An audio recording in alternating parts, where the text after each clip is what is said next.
আজকে চিকেন দিয়ে এত সুন্দর একটা মজাদার নাস্তা বানিয়েছি যেটা খেতে অনেক মজা, সবাই কারাকারি করে খেয়েছি। তো আপনার সাথে শেয়ার করতে চলে আসলাম। চিকেনের পিসগুলো নিয়েছিলাম ছোট ছোট করে। এখানে আদা রসুন আর পেঁয়াজ বাটা ছিল, তারপরে দিলাম মরিচের গুঁড়া, হলুদের গুঁড়া, ধনিয়ার গুঁড়া, জিরা আর গরম মশলা ভেজে একসাথে গুঁড়ো করে নিয়েছিলাম, গোলমরিচের গুঁড়া, লবণ, 1 চামচের মতো সয়া সস দিলাম আর ফালি লেবুর রস দিয়ে দিলাম। চিকেনের সাথে ভালোভাবে মশলাগুলো মাখিয়ে নেব, তারপরে দিয়ে দিব একটা ডিম, আর ডিম দিয়ে ভালোভাবে মাখিয়ে নিয়ে কিছুক্ষণ রেখে দেব যেন চিকেনের মধ্যে মশলাগুলো ভালোভাবে ঢুকে যায়। প্রায় 10-15 মিনিট পর দিয়ে দিব পরিমাণ মতো ময়দা, ভালোভাবে মাখিয়ে নেব।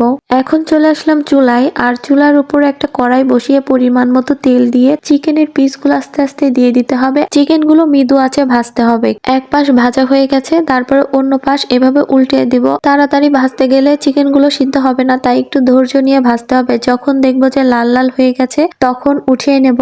অনেক মজা ছিল এই চিকেন ফ্রাই। আপনারাও সবাই বাসায় ট্রাই করবেন। সবাই ভালো থাকবেন। আল্লাহ হাফেজ।